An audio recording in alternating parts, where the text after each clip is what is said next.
Thank you very much, John. Yes, I'm Ian, and as John was saying, I'm the lecture secretary. So if the lecturer isn't available, I will happily step into the breach. This talk is actually based on a walking tour that we held during the Festival of Ideas in June 2024,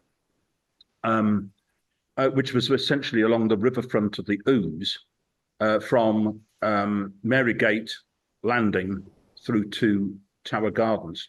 Fairly straightforward. And it might well work as a walking tour for our group sometime next year. It was designed to showcase York's sort of highlights, and in particular the World Heritage Bid. There's been plenty of discussion and planning about a bid for York as a World Heritage Site over many, many years. I'm actually going to put up a slide which will be a prompt to me to explain perhaps why things didn't work out in the 80s and 90s. But this will, when we get to that stage, this will only be a personal view, but hopefully it will be of interest. Because we obviously have to face up to the fact that York might have had a better chance of becoming a World Heritage Site in the context of it being fundamentally, but a lot more than this, a medieval walled cathedral city in Europe. If it wasn't for the fact that there's an awful lot of them now that have obviously beaten us to the punch. But that's how it goes, and I'll say a bit more later. But the most promising news is that after all this time, in 2023, York was placed by the DCMS in the UK on the UK tentative list of World Heritage Sites. As a put on there, a 2,000-year-old continuously inhabited city. There's an awful lot more to the story than that, but nevertheless, this is a most encouraging situation. But as I say, I'll talk a wee bit more about that in a moment or two, and explain why this particular showcase is looking at the Ouse, because the Ouse in physical terms is quite a nice way of driving this narrative about the 2,000 years of continuous history. So on we go. Just to go back, but again, I don't think I need to say much more about this. The first serious bid that York put in was from 2007 onwards. Some of you will remember the discussions at the time, which were primarily focused on, if you like, the below the ground qualities of York and its archaeology. Though that bid was unsuccessful, the DCMS very much were keen to encourage another attempt. And so a more holistic draft, which obviously picks up a much wider story, was prepared from 2020 onwards. There was some public consultation during 2020, despite COVID. It was mainly online, and York was, as I say, added to the UK tentative list. Now, I think all of this was covered by John Oxley in a presentation to our group about a year ago. Just as a quick update, the DCMS has required a more detailed, what they call a preliminary assessment form, which obviously is trying to tease out some of the issues from our point of view as well as theirs. And they're also, I think, trying to prioritize between about 5 different places with radically different submissions that all got on the tentative list in 2023. UNESCO don't want to be overfaced with bids from Britain, I should say. So I expect there is going to be some horse trading going on to try and work out the running order of the proposals. And obviously it depends in a large part in how much information and detail is required either by DCMS or by UNESCO. Hence the various stages that are identified on there. And there'll be another round of public engagement, certainly in the near future, but we will come on to that when we get there.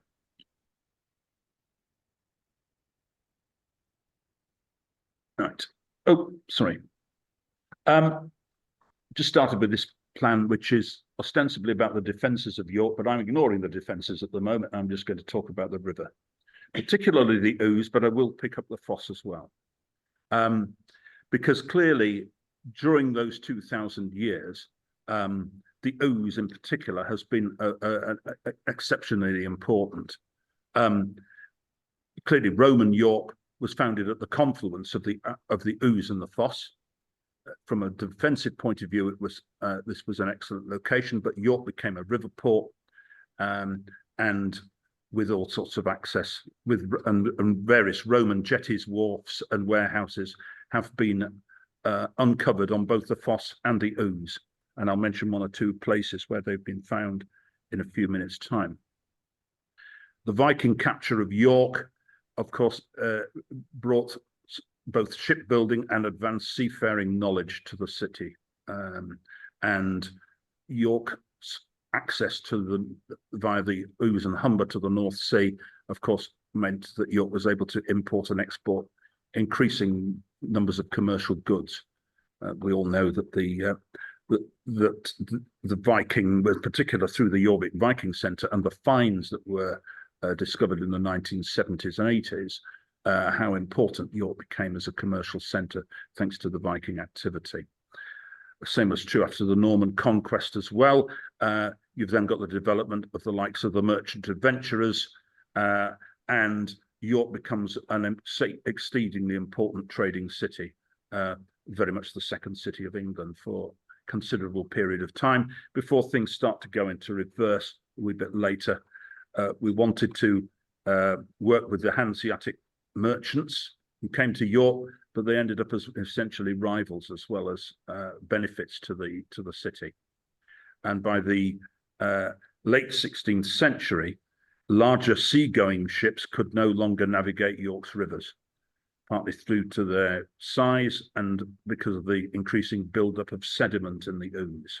All these things are quite famously known. Nevertheless, the Ouse was important, and the Foss, of course, later, with the chocolate producers such as Rowntree's and Terry's, both at Clement Thorpe and also, of course, in Rowntree's case, on the site of the Wormholes Cut up on the Foss Islands Road. And of course, although the railways changed things substantially, the river's now more given over towards tourism and leisure, and that's become obviously a central part of York's offer. And certainly, as I'll mention later on when we come to looking at one or two of the other activities focusing on the river, it's interesting how many hotels have riverside locations, and they certainly seem to be successful and important. I'll also mention the snags associated with all of this, the flooding towards the end of the talk. On we go. As I say, I'm going to follow this largely along the walking route that was adopted in June last summer. But of course, doing a talk like this, it's obviously possible to use a lot more in terms of old photographs or paintings and maps to illustrate what you're seeing on the ground when you're wearing your boots.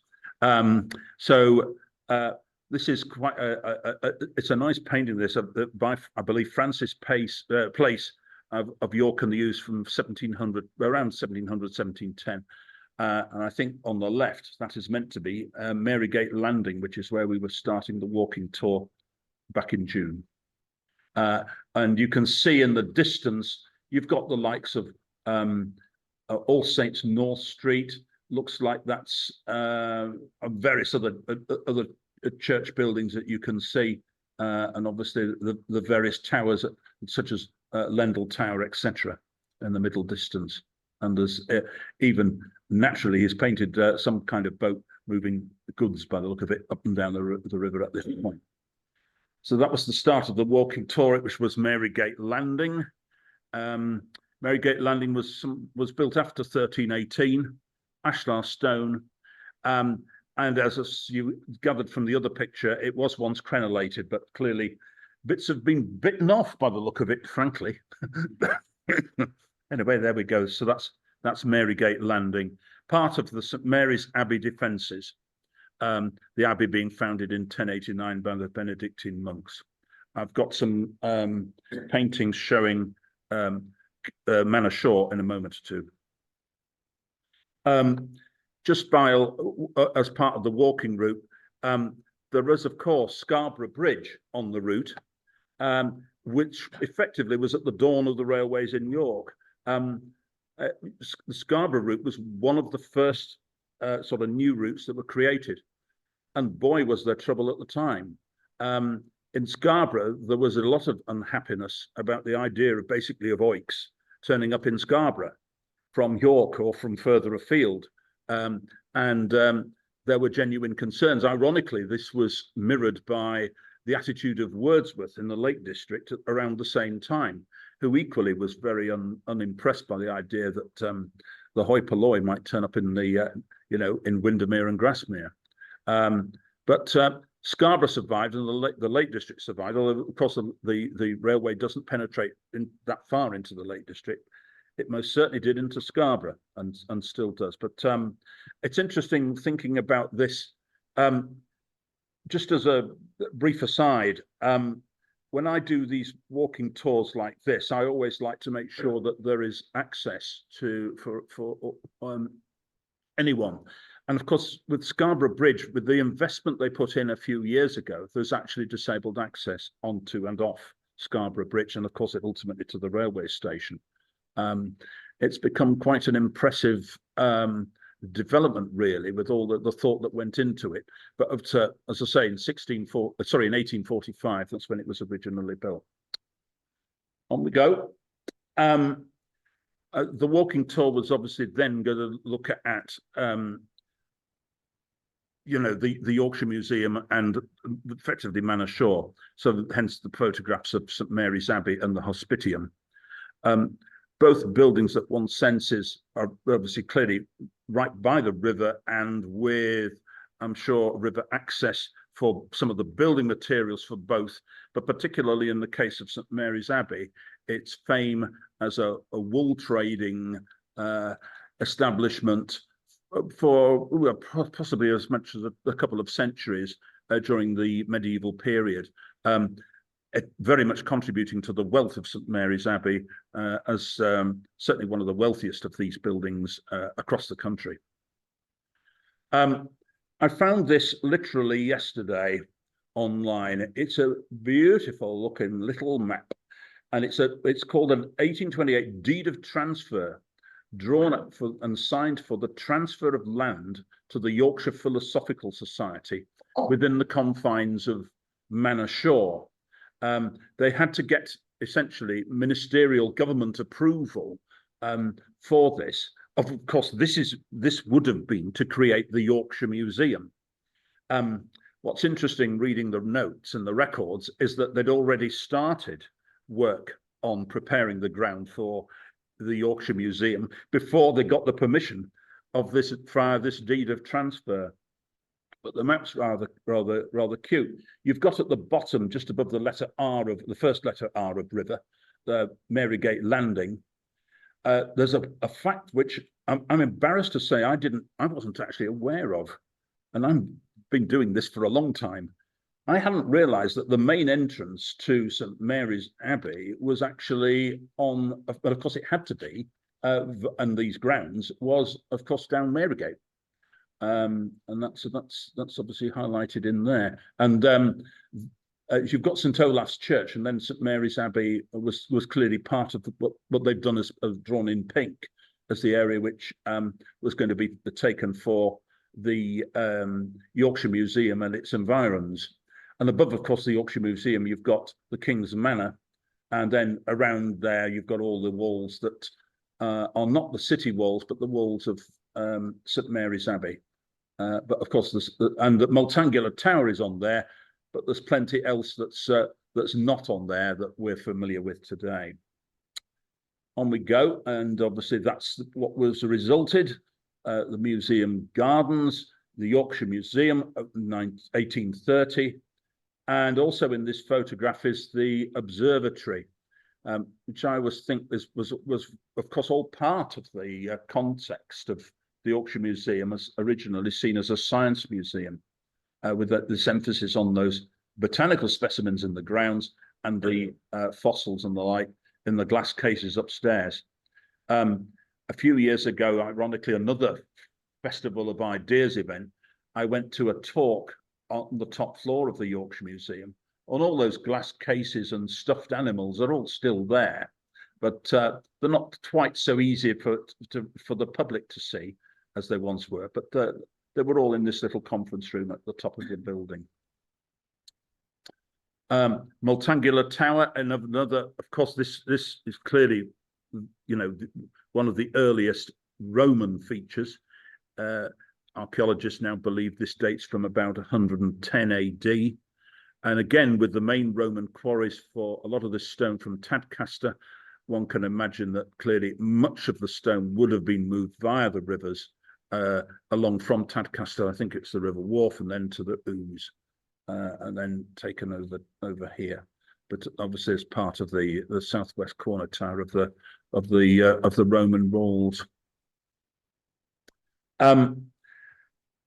Another plan that I found just today, really, this is by John Story, this painting from 1860, and it's the gardens of obviously the Yorkshire Philosophical Society, and again, all present and correct in here. The Marygate landing is just on the corner of the picture on the left. You've got Lendal Tower at the bottom of the picture, with, of course, no bridge yet. We'll talk about that in a minute. And everything else in there, you've got St Olaf's Church, St Mary's Abbey, the Yorkshire Museum, the Multangular Tower, and of course, by now, 1860, you've got St Leonard's Place in place. But it's, as I say, it's nice to see these pictures, which obviously show the importance of Manor Shaw, and also those of us that are voluntary guides or others who just like to have a look around the museum gardens. There's really quite a steep and interesting drop, isn't there, from the Yorkshire Museum right down to the river. The setting of this place is absolutely magnificent. I can't help thinking that in some respects, if York never keeps getting knocked back on World Heritage, that there are individual sites within York. The obvious one is clearly the Minster, but I think the Museum Gardens is a magnificent assemblage of all sorts of interesting periods of history, a most important part of York.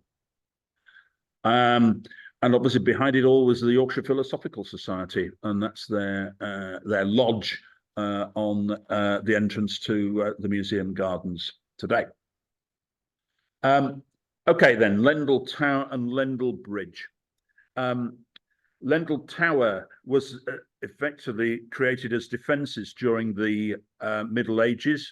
There were chains across the river, one upstream from Ouse Bridge between Barker Tower and Lendal Tower, so across the river more or less there where the bridge is, and the other downstream between Skeldergate Tower and Davy Tower. The chains were first mentioned in 1380. By 1553, the city suggested that instructed that the chain should be sold for the common profit of the city.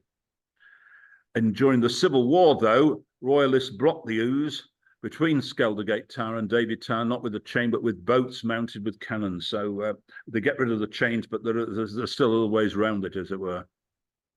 The tower became a riverside warehouse, and later was leased to the York Waterworks Company for supplying water to the city, using pumping engines, including later one designed by John Smeaton, the designer of the famous Eddystone lighthouses, who rebuilt the pumping engine in the 1780s. And the York New Waterworks Company, incorporated in 1846, took over the building. It's now was then fell into disrepair, and I think it's been acquired for housing. I think it was residential conversion about the year 2010. I expect part of it's now an Airbnb, like so many others. Lendal Bridge at the bottom of the picture was, of course, the second of the three more modern road bridges. The first, of course, being Ouse Bridge, which is hardly modern, but I suppose the current one is. Again, as ever, there was a ferry service which used to run from Barker Tower to Lendal Tower. And this bridge was obviously started in 1861, but part of it collapsed during construction and 5 men were killed. The bridge was redesigned and finally opened in 1863. There were tolls at various points, but the tolls were, I think, lifted in 1894. And the bridge put the ferryman out of business, but apparently he received compensation of £15 and a horse and cart. Boat building, or boats, obviously hire, as we clearly we've got the pleasure boats there. In my day, it used to be the sort of White Rose Line, but there have been various different operators over the well, a couple of centuries now. I think there's been a boat hire since certainly the 1800s. Steamboats ploughing along the Ouse at various different times. It's a reminder that although a lot of the more extraordinary aspects of York's shipbuilding and merchanting past have rather slid away, as I was implying earlier. Nevertheless, the river is still used quite extensively by the pleasure boats, and how important tourism has become to the city. On we go, the Guildhall. Guildhall was a Roman crossing point. At one stage, there was evidently a bridge in Roman times, effectively to come across the Ouse from Wellington Row. The Ouse would have had warehouses on wharves on both sides. The Ouse, sorry, would have had warehouses and wharves on both sides. Grain warehouses have been discovered in Coney Street. The next photo is of Common Hall Lane. These are from a few years ago. Some of us might recognise Richard Pollitt on the picture in the right. Common Hall Lane was a road, a path underneath the modern day Guildhall, because there was a common hall in the property first. The common hall was built on the site of an earlier, let's say, common hall, which was referred to in a charter in 1256. Again, stone here from Tadcaster and Moulton. So perfect location, the Guildhall, right on the river. They used to run walking tours underneath all of this, as I say, with Common Hall Lane. I suspect it's sealed off for now again, but depending on the state of the Guildhall, I expect they'll do tours underneath the building once again, as they used to do before. There was, of course, an extensive revamp of the Guildhall in recent times. I think it was 21 million was the total cost of the renovation. It was carried out to deal with structural issues, completed in 2022, and the building leased to the University of York as a centre for startup businesses. I know, though, that the cafe in the Guildhall has closed, though, in recent times. So I'm not sure how well that project is going. On we go. Following the walking tour, we were walking along the North Street side of York and the Ouse, and there's obviously the John Snow Memorial that was erected a few years ago. Obviously, the idea of the sort of pumping machine, and the plaque on the wall. Actually, I think that's on the wall of the Radisson Hotel. John Snow was born in York, and Dr. John Snow, I believe, was later born in York, discovered how cholera was transmitted chiefly in water from fecal matter of those affected by it. And he realized the importance of dealing with water supply and protecting the water supply, particularly obviously in London, where he was working then, and he produced his groundbreaking evidence in 1855. So John Snow's become one of York's most celebrated sort of is effectively heroes in terms of the personalities of the city. Let's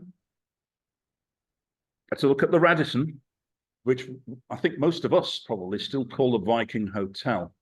It's obviously the development of tourism. It was built by shepherds, 10 stories, I think.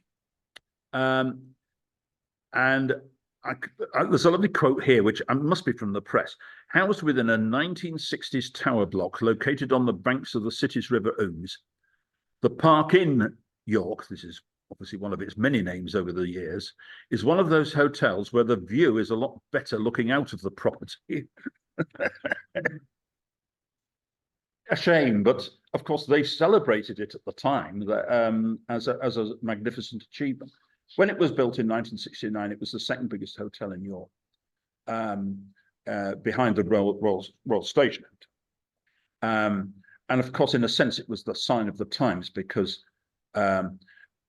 from a period, say, just a few years before, where I think the second biggest hotel behind the station was probably the Dean Court, something like that, with about 40 bedrooms. So the Viking was a game changer, whatever its appearance, in terms of how the city was starting to develop. But then a couple of years later, I think the next one along was the Holiday Inn on Tadcaster Road, which again had a similar 100 plus number of visitors, or a number of guests. The last time I looked, and I'm afraid I'm a bit nerdy when it comes to hotels, because I used to work in the economic development office.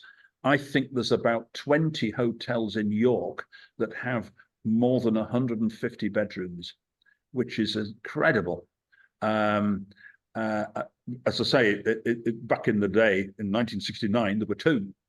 But of course, it must have wiped out a lot of the bed and breakfast trade, but it means that you've got the certainty of the facilities by order of the chains, particularly Premier Inn and Travelodge.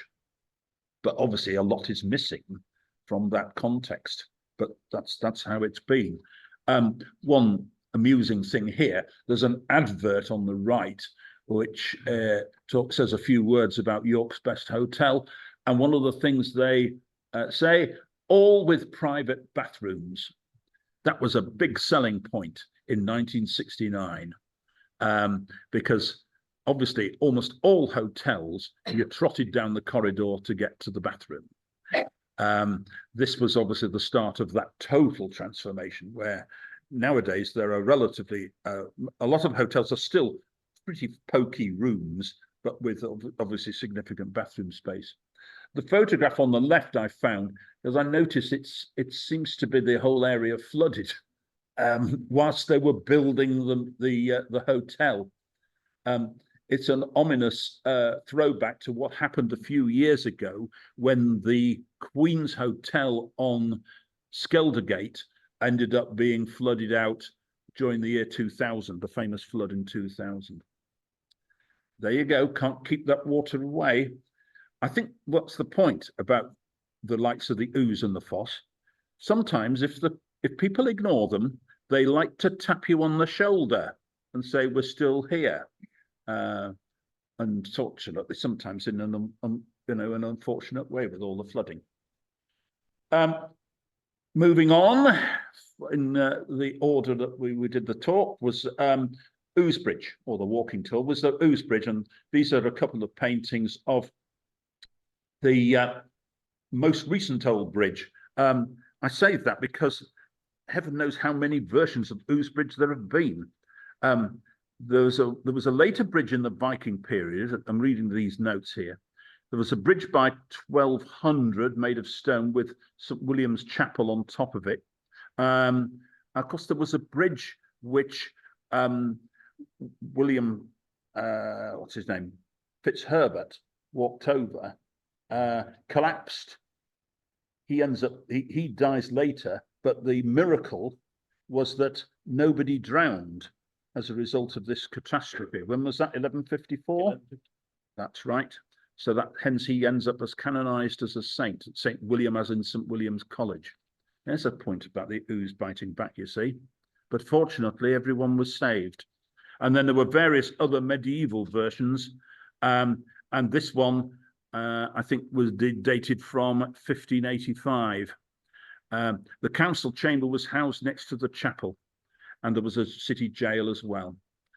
But it was demolished in 1810 to improve traffic speed and flow, and the current bridge was completed in 1821. But I've deliberately gone daft because I think by far the best thing in this photograph is the extraordinary graffiti on the top of the building, the white office block just beyond Ouse Bridge. Heaven knows how they put that monkey's head and a crocodile at the top, but I think that's fantastic and an awful lot more attractive than the bridge that was built in 1810. But there you go. That's a personal view. On we go. Queen's Hotel. Now, a number of you will know the story of this a lot better than me, because I came to York in 1983, by which time a lot of the kerfuffle was I think starting to be completed. The original Queen's Hotel was actually on the corner of Middlegate and Skeldergate, and was a pub that opened in 1845. The pub and hotel eventually had about I think 13 rooms in 1963. It closed in 1971. 18th century craftsmanship, but it had fallen into severe disrepair, and the civic leaders agreed to its demolition, but wanted a replica of the building to be erected in its place. Whatever the public outcry, it was demolished in the 1980s, as it then became a danger to the public. But the archaeologists did get to work, and they found all sorts of things: Roman, Anglo-Scandinavian and medieval remains, Roman ditches, dumps, stone structures and associated floors, as well as obviously demolition debris. And they found various 9th and 10th century structures as well. Of course, there were medieval stone structures too, so plenty to find. The replacement building was completed in 1990 and basically houses Sainsbury's and Langley's on the corner. And the Queen's Hotel was moved on to the riverside, and it opened in the year 2000. And as I say, it ends up getting flooded a few months after it opened. But it's opened again, and now I'm sure is thriving. They actually did take steps, because they organised ground floor parking, so that they effectively, when it's flooded, most of the problem is with the car park, and obviously they gave fair warning to the car users. But the problem was also, though, access into the Queen's Hotel when it was on as it is on Skeldergate, because obviously when Skeldergate floods, then it's difficult to get access in without duck boards and all sorts of other methods as well. A slide of Skeldergate and industrial York. The Skeldergate area was within the Roman civilian settlement, and as the west bank of the Ouse, it was always important for trade and industry. The principal dockside street of medieval York, warehouses right, left and centre. It stored produce for export, loaded onto boats, Queen Stays, which was constructed in the 1660s, and the wharf stretched from the river's edge up to the likes of Cromwell Road and Bishop Hill Senior. There was also Emperor's Wharf, timber from northern Europe and Scotland was landed before being sold to various builders and carpenters, etc. And many other businesses, of course, on this site. There are 3 historic warehouses remain. You've got Varvel's Warehouse by Ouse Bridge, Wood's Mill, which is partly in the photograph, and the Bonding Warehouse further down. Bonding Warehouse, I see, has been in the news in the last few days. There seems to be further investment and new plans for part of the Bonding Warehouse. Varvel's Warehouse was empty for ages, but was taken over, hopefully quite successfully. That's the one right on Ouse Bridge. And Wood's Mill's in the middle, and the Wood family had a business deeply connected to the River Ouse. Timber merchant, later with all sorts of other wharfs as well. I know there's quite a lot of interest locally with John with the woods as a timber, slate and wharfage business, which carried on, I think, until the 1950s, and Woods Mill sign still stands on above Queen Staithe. Right, newer riverside developments. Right, this is the bit where I will have my say about World Heritage in the 80s. My first job was in York. I went straight from university, lands in York, and I'm still here. Isn't that? It's rather sad, awful, wonderful. I don't know. I think it's wonderful, but others might disagree. So I joined as the most junior member of the planning department in what was called the local plans section.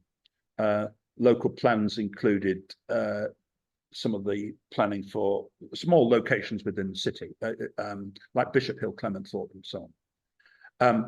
As soon as I joined, I ended up doing nothing but about local plans at all, because everything was changing within the city very rapidly. The economy was in a state. Redfern National Glass closed in 1983, which is the year I came to York, so it was obviously my fault. The railways were shedding jobs right, left and centre.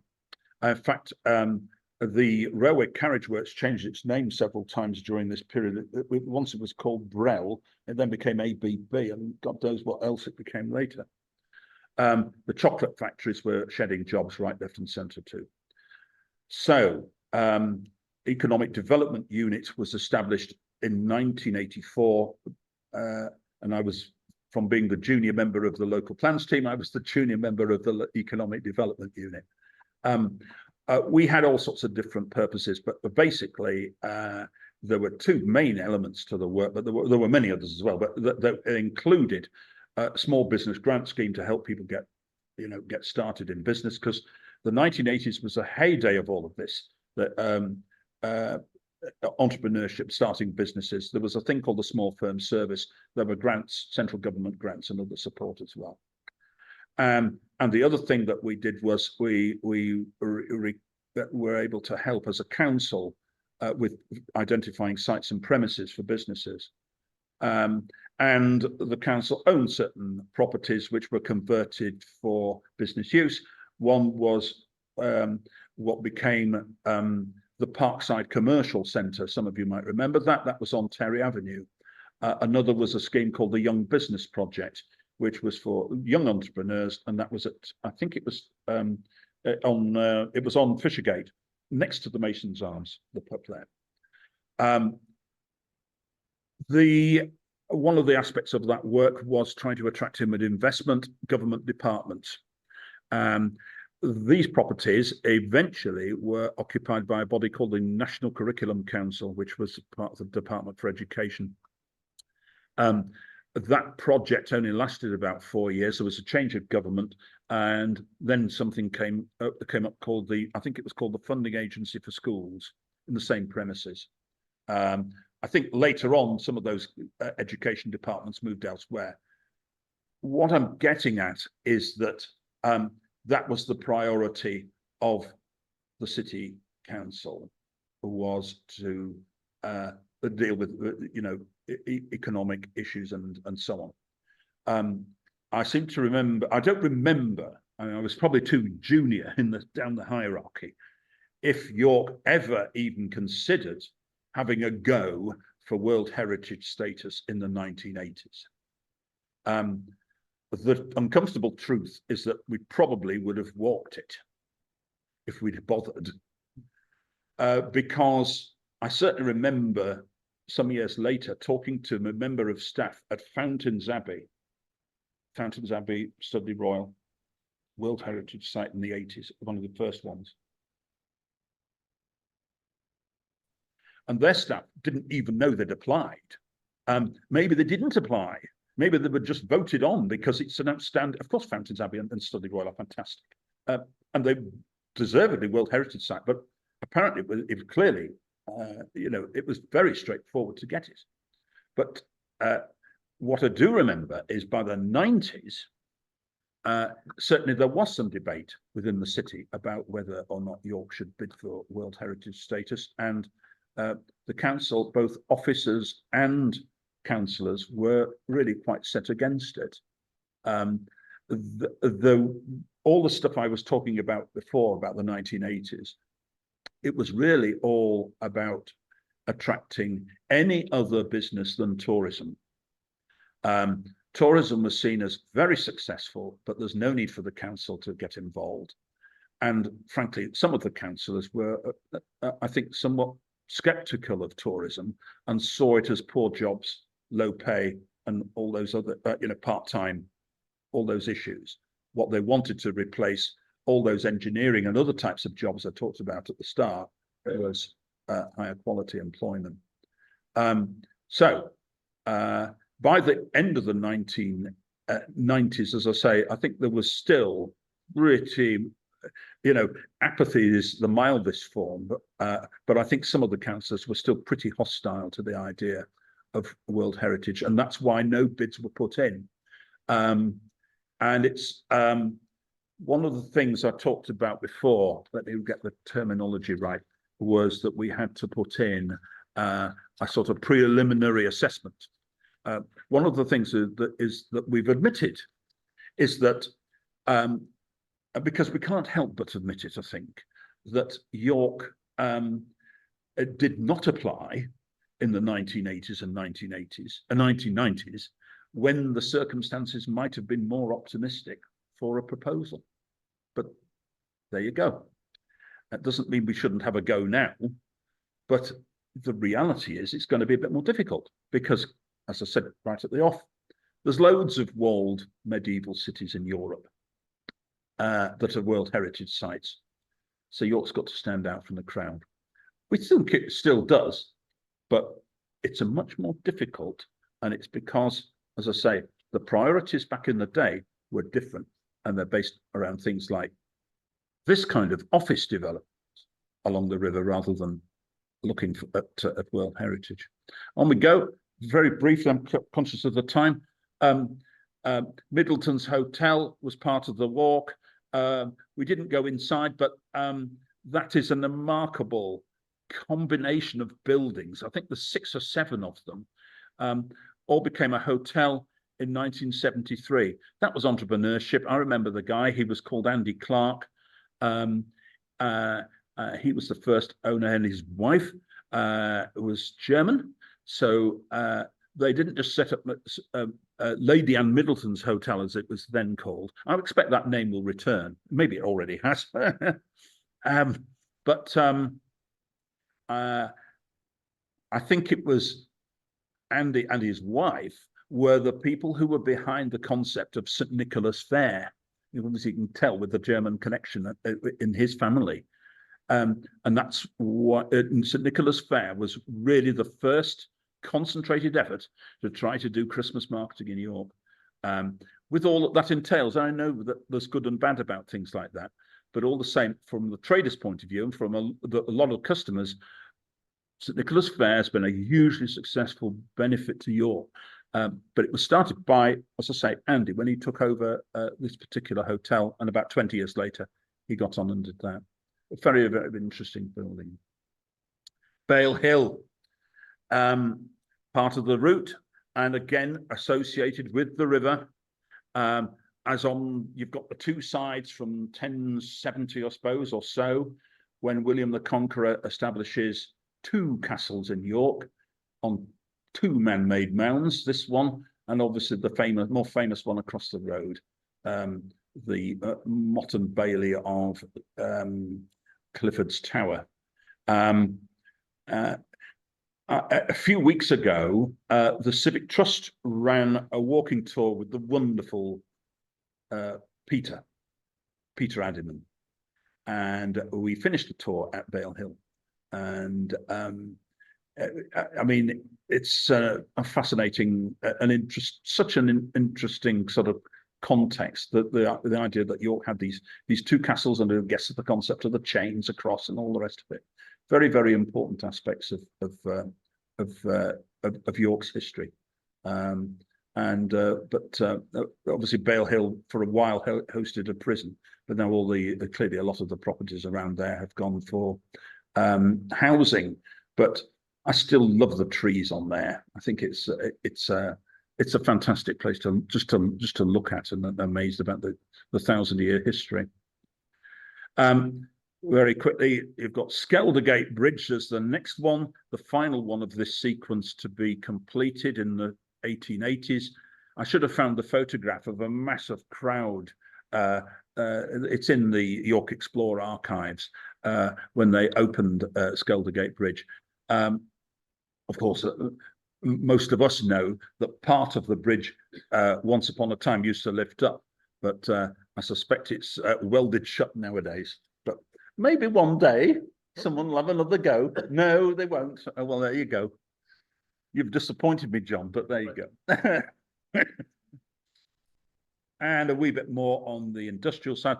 We'll just nip over the road to, obviously, Clementhorpe and all the shipbuilding and all the rest of the industrial landscape that there used to be on that side of Clementhorpe. So you've got the combination of Skeldergate, Clementhorpe, and so on as a huge industrial area, all facing onto the Ouse, and obviously with all the wharfs and all the other accoutrements for several centuries. And obviously the tribute is in the pub name, the Slip Inn, along with many others as well. On we go. Just very briefly, ought to mention flooding and the Foss Barrier. Flooding's caused enough problems over the centuries, but this was this is obviously the barrier as it's being developed further. Clearly, there was further problems in 2015, as I'll mention in a minute. But they've strengthened the barrier again, and obviously work continues on that in terms of reducing flood risk. But it's interesting how adaptations are still taking place all over. At the bottom end of the museum gardens near the Hospitium, only a few years ago, nothing to do with the investment in the Foss Barrier, they put in certain groundworks at the bottom of the museum gardens to try to protect themselves at the bottom end of the hill, if you like, from further penetration by floodwater from the Ouse. But they've done it in a really attractive way, though. I show this map at the Red Tower when I do talks there. It's I call this photograph snap.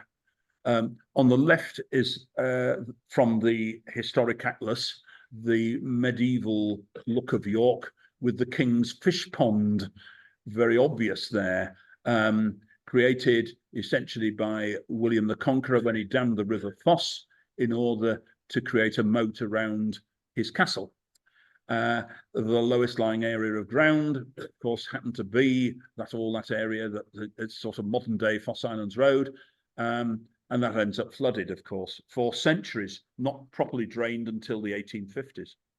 But on the right, the pumping station failed for one reason or another on Boxing Day 2015. And guess what? Much of the area that had been swamped 1,000 years before ends up being swamped again, because the pumping station is very near to the location of the dam that William the Conqueror established all that time ago. History always bites you back. Castle Mills Lock in the photograph there, I think that dates from 1794. I think that's the date that I got. That's obviously again near to where the dam was. In fact, King William's Dam was replaced by Castle Mills Lock gates in 1794. Later on, then a few years later, the foss was made into a canal, and then the fish pond disappeared as said in the 1850s when it was reclaimed properly. One day, someone with enormous funds will do something about this area, and the possibility of it being some kind of marina. It keeps being talked about, and then everybody says, "Nah." I wonder, one day it might, but I suspect there are more pressing priorities at the moment. Nearly there, folks.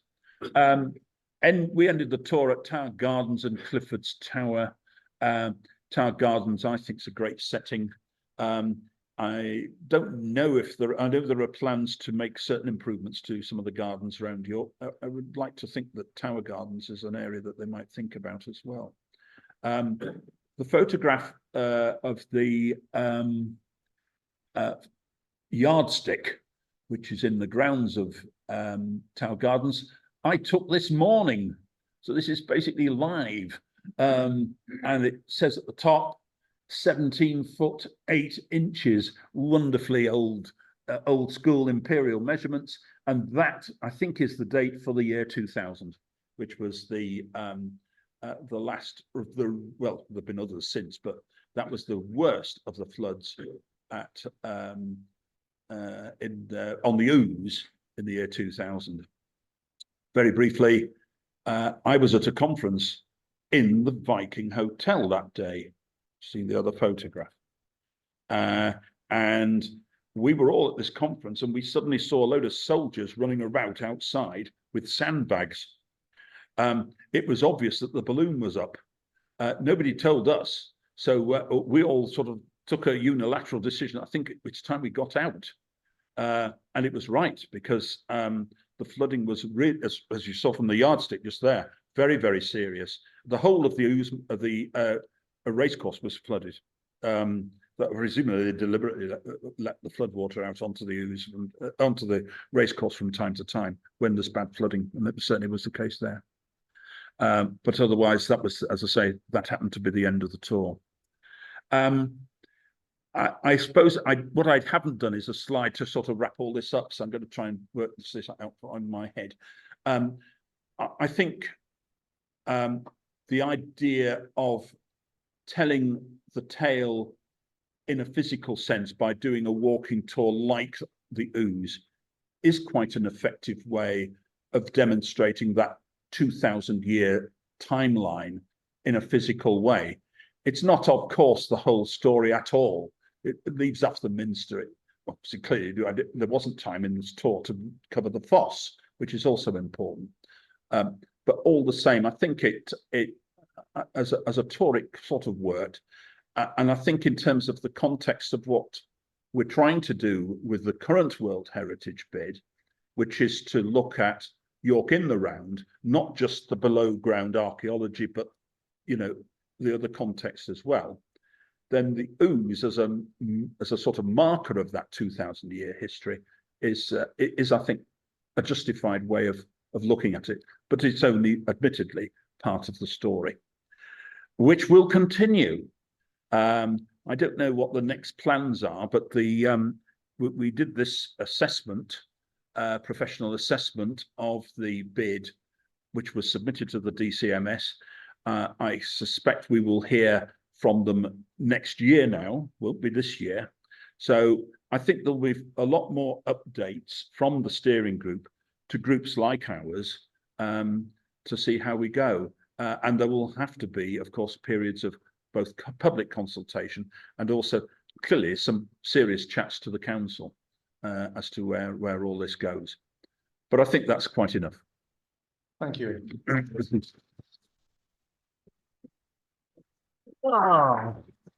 Yes. Any questions? Where in London can you find the John Snow hub? Could you repeat that? Where in London can you find the John Snow hub? I hope you're going to tell me, because I definitely don't know. Soho. Top Wardour Street. It's important to know. It is important to know. In. Yes. Right. Yes. Exactly. It's in London. Yeah. Yes. I think it's the only one. I don't know. Yes, right. again, it was the local parish who felt at the time that the water from that pump was so sweet. They almost didn't like the idea of its pump handle being disconnected at the time by snow. And of course, until that day, they thought it was the miasma, the smell, Yes, of course. absolutely. And indeed, that ties in with York, because without wanting to divert too much, in my search in the archives, there is a piece in 1871 by an alderman who wanted to demolish the wall, the city wall, on Lord Mayor's Walk to improve the flow of air to the Minster. And that was Joseph Rowntree. So this feeling that this miasma, the bad smell, caused all these diseases, it pervaded well after John Snow's time. It took decades to clear it. But the only thing about the river in my lifetime, and I've of course lived in York all my life, is that it's been surges, hasn't it? It's been commerce, then it's been pleasure cruising, and about once every 40 years, someone suggests we should use the Ouse more and perhaps have river buses. And that idea lasts about a year and a half, and then it dies the death. And I think the problem is, of course, that the city is sort of turning its back on the river. And you're probably aware this new plan in Coney Street that the Helmser Group are doing for large buildings by the Ouse. So effectively, if you've got the Viking Hotel there, new development there, you're turning York into Manchester. And we're turning our back on the river. So again, it has a habit of biting us back if we ignore the Ouse. And I'm glad it's part of the bid because it's part of York's commercial past and hopefully its future. Of course, as you can see that various attempts to sort of commercialise it now have failed. Woods particularly kept going until the 1950s. And eventually it was competition with road transport that killed them rather than the railway. And again, it was the railway that killed off the river traffic. So it's, there's no new thing to take the place of that, really. Any other questions or observations? Yes. Can you sort of summarise what the advantages of the heritage list are? Can we summarise what the advantages of World Heritage status? It's, well, it obviously ramps up the profile of your, or any of these cities significantly. I think it's, I once said at a meeting, an outrageous time, the bizarre point, I suspect York deserves it. Because despite all the problems that there, and you know, we all have a moan about York and all the other bodies, but in many respects, I think York is an outstanding city with outstanding buildings and many other components that add to the if you like the evidence base as we have to call it in terms of putting the proposals together. The fantastic opportunities for paintings, for archival material, archaeological material, books, photographs, oral histories, the fact that there are so many people in York committed to local history and their own research and their own interests, the likes of the ideas like the Festival of Ideas and so on. There's a sort of plethora of context, but I suspect one of the features, clearly that they will be looking at it from in terms of the economic benefits and advantages, but I can't help thinking that at the heart of it all, if you've lived in York a while, there is going to be a bit of a sense that maybe York really does deserve it. But we, as I say, we can only deserve it if we apply at all. This was the context that we did not do in the 80s and 90s. Yeah. Yes. You know, I think that if we did get heritage status, we'd actually have to preserve our heritage. Well, this is the chicken and egg. Yeah. Oh yes. The first edition was that we have to preserve what we have. Yeah. It will put the onus on the city. Yes. Some of it has disappeared, or it's being overshadowed Yeah. by modern development. We have already had fair warning from the DCMS because they've already named Liverpool in their advice to us. Liverpool got World Heritage status, and I can't remember the context. I think it's been taken away because of plans and developments, not I think in the Albert Dock, but nearby, that have an impact upon the historic landscape of Liverpool that was awarded the World Heritage status some years ago. I mean, it's unfortunately, it's a real sadness because in many respects, there are areas of Liverpool that are undoubtedly what we would call World Heritage quality. But if the context is obscured by new development that gets in the way or spoils the views or the setting, then the UNESCO are at liberty to take that away. I think it will put the pressure on. Yes, And the way we have actually destroyed yes, shadows yes, by allowing yeah. development to take place, which completely overshadows any utility system. To reply that, this is something that John Oxley mentioned in his talk to some of us a few months ago, in that it's not a magic bullet. Once you have World Heritage status, it's not like a magical listing. You can hold up and say, there you are, we're now a World Heritage site. We have to keep on keeping up the heritage.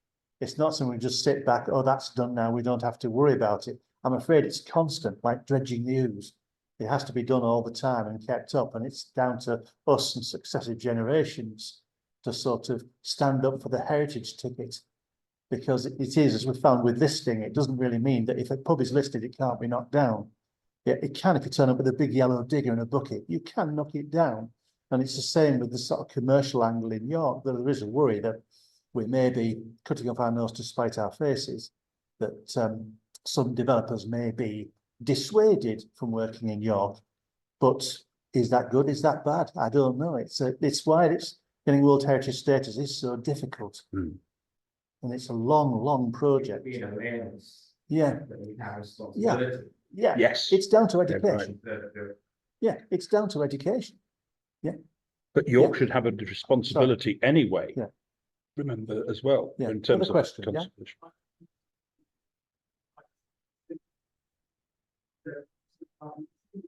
Hmm. Yeah. Yeah. Yes. Yes. Yeah. You see how the two kind of balance. It's such a small space. Yeah. We are such a small space here. Yeah. Towns. Yeah. It's the 21st century, you want to look at it that way. Yeah. Not too far with it. It's not too far. What's the alternative? Yeah. Well, Berlin was completely demolished during the war. Yes, well, not Yeah. that. If you go down to there, you can see Yeah. how far they've gone. Yes. Yes. Does Berlin, forgive me, I've never been to Berlin. Does it have a kind of civic pride? Do they sort of foster it? I mean, is it taught in schools? Well, not taught in schools, but is it encouraged? Yeah. Obviously, it's a bigger city, but Mm. in terms of heritage, they promote that. Yeah. They have things, bridge the walls. Yeah. There's two, Yeah. that's all part of it, but I mean, that's much later. But they're even going further back, and they're rather hungry there, you know. Yes. And the place is still preserved, so. Yeah. It's a different scale. It's quite hard to make it. It's, yeah. To the 21st century, you cannot ignore that. Right. Because our Yeah. younger generation is. We want to. Yes. Good point. It's a good point. We do. Yeah. Oh, no.